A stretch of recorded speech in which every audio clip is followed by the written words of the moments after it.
avec nos amis. Seigneur, nous savons que tu es avec nous. Nous savons que tu vas faire de bonnes choses. Nous savons que tu prépares de bonnes choses encore pour nous. Dans le nom puissant de Jésus-Christ. Amen. Oui, bien-aimés, nous allons parler des hommes en fait. Des hommes en fait. Le fait du Saint-Esprit. Le fait du Saint-Esprit. Nous avons besoin, ces derniers temps, nous avons besoin de vivre la puissance de Dieu. De vivre la grandeur de Dieu. Marcher avec Dieu. Travailler avec Dieu. Surtout ces derniers temps où nous traversons des situations difficiles. Le monde traverse des périples moments où nous avons besoin de la puissance de Dieu. Nous avons besoin du Saint-Esprit pour nous aider à travailler. Voilà pourquoi la Bible nous dit dans Hébreux chapitre 1, verset 7. Hébreux chapitre 1, verset 7. Nous allons lire la parole du Seigneur. De plus, il dit à des anges, celui qui fait de ses anges des vents et de ses serviteurs une flamme de feu. Il fait les anges le vent et les serviteurs, il le fait les flammes de feu. Flammes de feu. Les hommes de Dieu, les enfants de Dieu sont des flammes de feu. Et en tant que flammes de feu, nous devons briller. L'image de l'Église, l'image du corps du Christ, l'image des enfants de Dieu, c'est de briller. C'est de devenir les flammes de feu. Là où on cite un chrétien, là où on cite l'Église, la première chose à voir, c'est le feu. Le feu du Saint-Esprit. Il n'y a pas d'église, il n'y a pas de chrétienté sans l'onction de Dieu, sans le feu du Saint-Esprit. C'est le feu du Saint-Esprit qui témoigne, qui montre la grandeur, qui montre la présence de Dieu au milieu de ses enfants. Nous ne pouvons pas prétendre être chrétiens et négliger la présence du Saint-Esprit et négliger le feu du Saint-Esprit. Car le feu du Saint-Esprit est l'image parfaite de Dieu. Et en lisant très loin dans Psaume 50, le livre des psaumes, verset 50. Écoutez ce que la Bible nous dit dans le livre des psaumes, verset 50. La Bible dit ceci, psaume chapitre 50, verset 3. Il vint notre Dieu, il ne restait pas en silence. Devant lui, un feu dévorant. Autour de lui, une violente tempête. Devant Dieu, le feu dévorant. Devant lui, il y a le feu. Ce qui précède Dieu. Ce qui montre que Dieu arrive. Ce qui montre que la présence de Dieu dans une assemblée, la présence de Dieu avec une personne, c'est le feu. Le feu du Saint-Esprit. À l'absence du feu du Saint-Esprit, Dieu n'est pas là. Ce qui montre que Dieu est avec toi, ce qui montre que Dieu est avec nous, c'est sa manifestation sous le feu du Saint-Esprit. Pas d'esprit de Dieu, pas de feu. La présence du feu montre la présence de Dieu. Vous allez voir que dans toutes les apparitions divines, Chaque fois quand Dieu a voulu parler à une personne, il est venu sous la manifestation du fait. Commençons par Moïse. La Bible nous dit ceci. Dans Exode chapitre 3, versets 1 à 4. Nous connaissons l'histoire du buisson ardent. Comment Moïse, qui menait une vie difficile dans le désert, après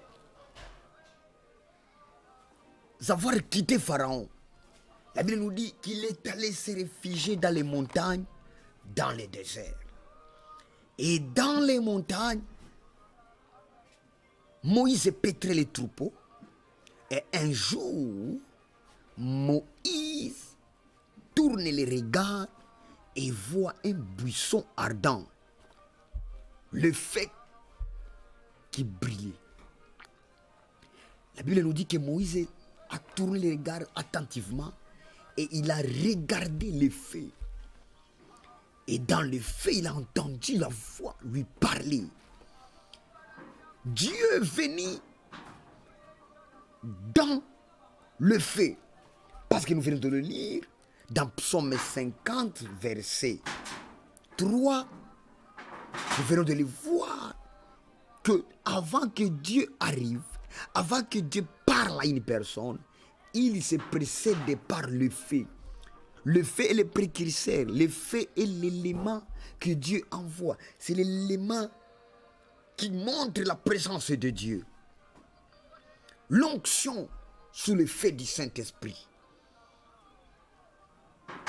précède. La Bible nous dit Moïse était dans le désert, dans un endroit aride.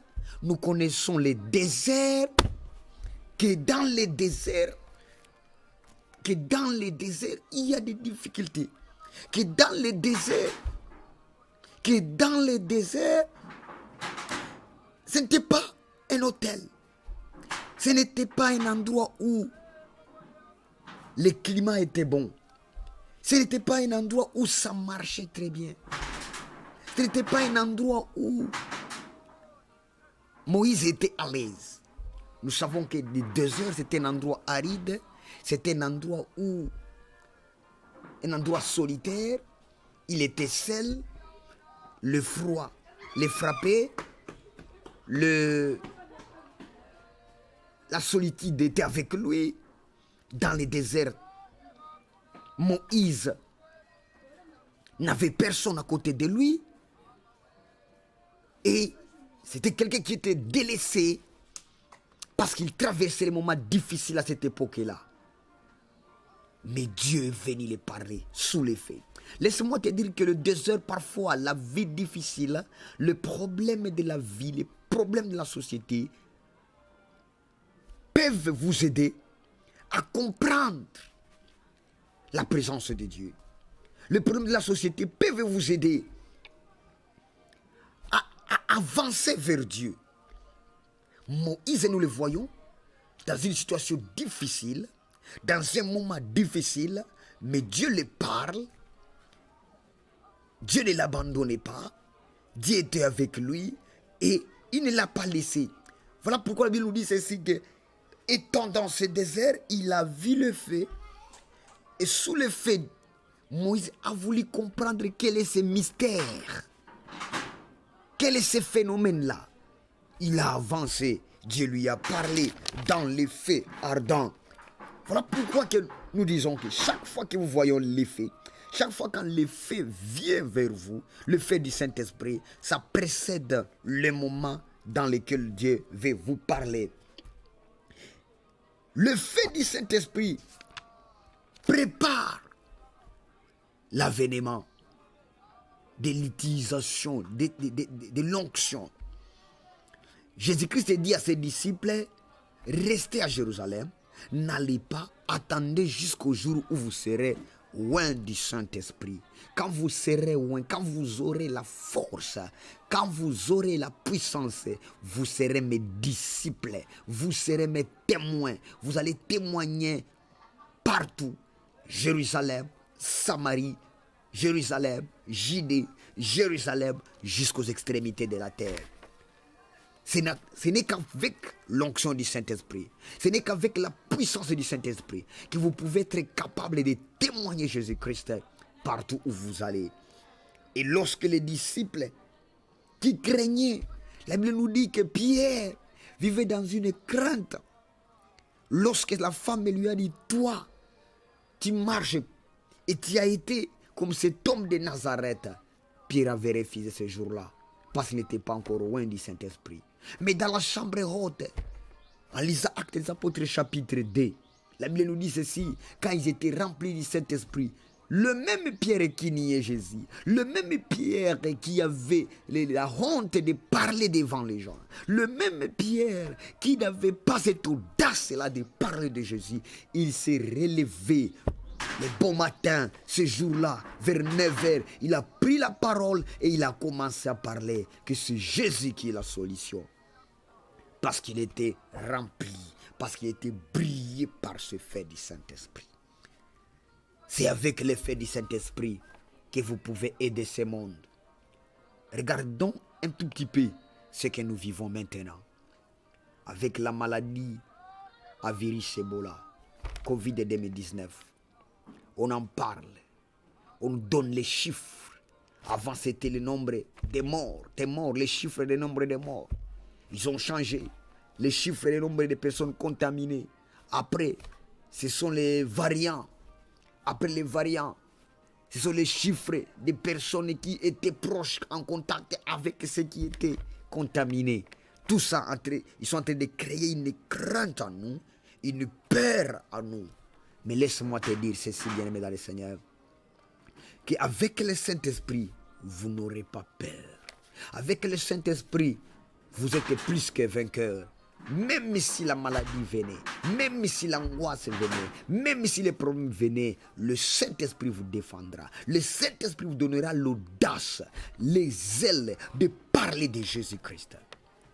Je vais prier avec toi. Parce que je sais que tu es un enfant de Dieu. Je vais prier avec toi, bien-aimé dans le Seigneur. Je vais t'inviter à demander ce fait du Saint-Esprit. À demander d'être rempli du Saint-Esprit. Car c'est l'unique arme que nous avons. L'unique arme que le monde a pour le moment. Qui peut aider les nations. C'est le Saint-Esprit. L'onction de Dieu. C'est de marcher avec l'onction de Dieu. C'est de marcher sous l'onction du Saint-Esprit. Tu verras comment tu vas transformer les montagnes. Tu vas transformer les difficultés. Les problèmes qui peuvent surgir devant toi. Tu seras plus que vainqueur. Je vais prier avec toi. Que Dieu puisse t'aider, que Dieu puisse te toucher, te remplir de l'onction de Dieu, te remplir du fait du Saint-Esprit, afin que tu sois plus que vainqueur. Dans le nom puissant de Jésus-Christ, je prie pour toi que tu puisses aller de l'avant. Je prie pour toi que l'onction puisse te toucher, que l'onction de Dieu soit avec toi, que l'onction de Dieu puisse t'amener encore dans une autre dimension de chercher Dieu, de prier, de chercher Dieu, de marcher avec Dieu. Oui, avec le Saint-Esprit, vous ferez des exploits. Avec Dieu, parce qu'il est écrit dans Philippiens 4,15. Je puis tout par celui qui me fortifie. Oui, celui qui va te fortifier, c'est le Saint-Esprit. Celui qui va t'aider à aller de l'avant, c'est le Saint-Esprit. Celui qui va t'aider à aller de l'avant, c'est le Saint-Esprit. Sans le Saint-Esprit, tu ne peux rien. Sans le Saint-Esprit, tu ne peux rien. Sans le Saint-Esprit, tu ne peux rien. C'est avec l'Esprit de Dieu que tu peux monter. C'est avec l'Esprit de Dieu que tu peux aller encore enseigner. Toi qui sens en toi un courage de prêcher l'évangile, tu pourras tenir avec le Saint-Esprit. Car sans le Saint-Esprit, tu ne peux rien. Tu pourras évoluer qu'avec le Saint-Esprit. Tu pourras évoluer qu'avec le Saint-Esprit. Car sans le Saint-Esprit, l'homme est faible. Sans le Saint-Esprit, on fait des choses charnellement. Sans le Saint-Esprit, on fait des choses comme la nature le veut, comme les circonstances le veulent, comme l'environnement le permet. Mais avec le Saint-Esprit, tu pourras faire de grandes choses. Dieu de gloire, que Dieu de bonté, je prie pour toi, que Dieu de bonté t'oriente. Je prie pour toi que tu sois rempli du Saint-Esprit, que tu sois un témoin fidèle. La fidélité devant Dieu, tu ne peux jamais les faire si tu n'as pas le Saint-Esprit. Car la chair que nous avons est une chair pécheresse. Cette chair te poussera toujours à commettre les désirs de la chair, la passion de la chair. Mais avec le Saint-Esprit, ça pourra t'aider à évoluer. Ça pourra t'aider à tenir ferme, à porter les armes de l'Esprit, à avoir l'audace, le zèle, la casque de prière, à porter les chaussures de l'évangile. C'est avec le Saint-Esprit que tu peux évoluer. C'est avec le Saint-Esprit que tu peux servir Dieu. Bien-aimé dans le Seigneur, serviteur de Dieu comme toi, comme moi. Oui, le Saint-Esprit pourra t'aider à tenir ferme contre la risée du diable. Le Saint-Esprit pourra t'aider à tenir ferme contre les calamités de ce monde. Il arrive des moments où dans les ministères, tu sens que tu es fatigué. Il arrive des moments où tu te poses la question, est-ce que Dieu écoute ma prière? Est-ce que Dieu pourra exaucer ma prière? Mais laisse-moi te dire ceci, que c'est avec le Saint-Esprit que nous avons l'assurance que nos prières sont entendues, que nos prières seront exaucées. C'est avec le Saint-Esprit que nous avons cette assurance du salut. Marche avec le feu du Saint-Esprit. Et laisse-moi te dire que les hommes ont besoin de voir les gens briller par le feu du Saint-Esprit. Ton environnement a besoin de te voir briller. Ta femme, ton mari, tes enfants, ton église, les membres de ta communauté ont besoin de te voir être remplis du Saint-Esprit. Car une personne qui est remplie du Saint-Esprit, même les faits naturels ne peut jamais les brûler. Vous connaissez l'histoire, la Bible, la parole du Seigneur. Mais chaque Shadrach, Abednego, n'est-ce pas qu'on les a jetés dans les faits naturels? Mais les faits spirituels, les faits du Saint-Esprit les a sauvés. Le feu du Saint-Esprit, c'est une arme forte, c'est une arme de protection. Le feu du Saint-Esprit, c'est une arme qui vous donne la puissance de triompher. Oui, on nous parle des armes à destruction massive, mais nous pensons et nous connaissons, nous l'affirmons d'ailleurs, que la seule arme à destruction massive, c'est le feu du Saint-Esprit. Le feu du Saint-Esprit est capable de changer un terroriste en homme de Dieu, un voleur en homme de Dieu. Nous connaissons et nous avons des témoignages de gens qui étaient malfaiteurs, de gens qui étaient mal réputés, de gens dont la police les cherchait par-ci par-là. Mais une fois embrassés par l'effet du Saint-Esprit, une fois qu'ils ont fait la rencontre avec le Seigneur, oh, même la police témoigne à leur faveur. Parce que Dieu les a touchés. Parce que Dieu les a touchés. Tu as besoin d'être rempli du Saint-Esprit. Tu as besoin d'être rempli du Saint-Esprit. Et le Saint-Esprit viendra sur toi. Que si tu vis, tu mènes une vie de dignité sainte. Une vie où tu te comportes comme les enfants de Dieu. La parole de Dieu demeure en toi. Il est écrit que si vous demeurez en moi, demandez tout ce que vous voulez, vous le recevrez. La première demande qu'un chrétien peut formuler, ce n'est pas la bénédiction financière. Certes, nous avons besoin de l'argent. Certes, nous avons besoin de matériel. Et d'ailleurs, tout concourt au bien de ceux qui aiment Dieu. Tout concourira à ton bien. Tout accompagnera, tout coïncidera à ton bien. Ne t'en fais pas. Ne t'en fais pas. Mais la première requête qu'un homme de Dieu, qu'un enfant de Dieu doit formuler, c'est d'être rempli du Saint-Esprit. Même les disciples, Jésus leur dit, attendez, attendez, attendez. N'oubliez pas que Pierre ne vit pas à Jérusalem. Pierre n'est pas de Jérusalem. André n'est pas de Jérusalem. Simon n'est pas de... Jean n'est pas de Jérusalem.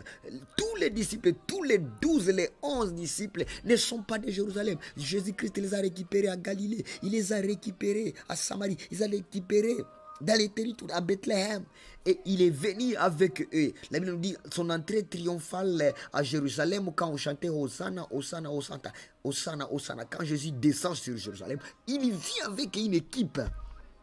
C'est là à Jérusalem qu'on va prendre Jésus. C'est là à Jérusalem qu'on va tuer Jésus. C'est là à Jérusalem où Jésus va faire son ascension, il va monter au ciel. Et c'est là où il dit à ses disciples de ne pas quitter à Jérusalem. Je ne sais pas si tu as déjà balancé ça. Il dit aux disciples qui, Pierre disait à Jésus, nous avons tout abandonné pour te suivre. Donc, ça fait 3 ans et demi qu'ils n'ont plus d'autres activités. Ça fait 3 ans et demi que Pierre ne fait plus sa pêche. Ça fait 3 ans et demi qu'ils ne s'occupent plus de leurs entreprises. Ils sont en train de suivre Jésus. Jésus leur dit d'attendre à Jérusalem encore. D'attendre encore. D'attendre encore. Il attend encore. Il dit d'attendre encore à Jérusalem parce que c'est là à Jérusalem où ils doivent être remplis du Saint-Esprit. La première requête, ce n'était pas qu'ils puissent demander que leurs affaires puissent tourner encore. Ce n'était pas pour que leur business puisse tourner.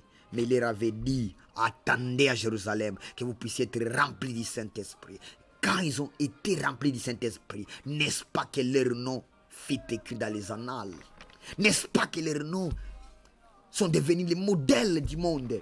Combien de gens qui s'appellent aujourd'hui Pierre?